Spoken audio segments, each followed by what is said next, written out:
Hi hello నమస్తే welcome to social post TV. నేను మీ anchor పప్పు. ఈరోజు మనతోని స్పెషల్ గెస్ట్ ఉన్నారండి. ఆ గెస్ట్ ఎవరో కాదు, సీనియర్ జర్నలిస్ట్ డివిఎస్ గారు మనతోని ఉన్నారు.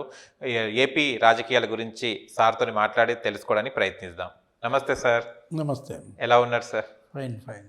అండ్ చూస్తే కనుక ఏపీలో కాంగ్రెస్కి అంత హవా లేదని అందరికీ తెలుసు. వాస్తవం అది. కాంగ్రెస్ భూస్థాపితం అయిపోయిందని అందరికీ తెలుసు.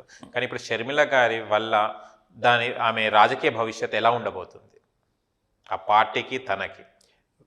రాజకీయాల్లో ఏ పార్టీ భూస్థాపితం కాదు సాధారణంగా. కాకపోతే ఏంటంటే వాటికి ఉత్థాన పతనాలు ఉంటాయి అంతే.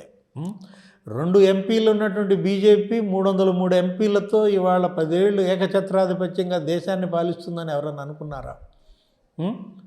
425 ఎంపీలు ఉన్నటువంటి రాజీవ్ గాంధీ ప్రభుత్వాన్ని మనం చూసాం.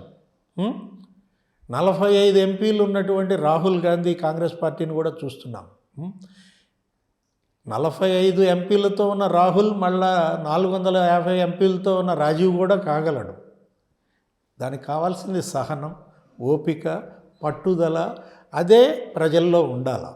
నిరంతరం ప్రజల్లో ఉంటే ప్రజలు ఆదరిస్తారు, ప్రజలు నెత్తిన పెట్టుకుంటారు.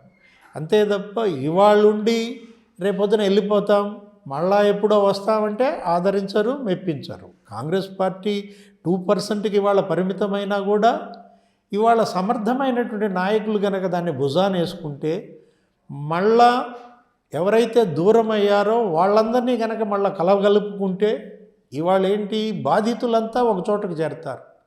దురదృష్టవశాత్తు జగన్మోహన్ రెడ్డి 5 ఏళ్ల పరిపాలనలో బాధితుల సంఖ్య పెరిగిపోయింది. ఈ బాధితులంతా ఏకమవుతున్నారు.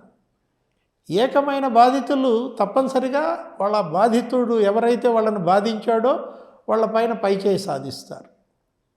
అంటే బాధల వల్ల నుంచి పుడుతుందన్నమాట ఏది విజయమైనా సరే. ఓకే.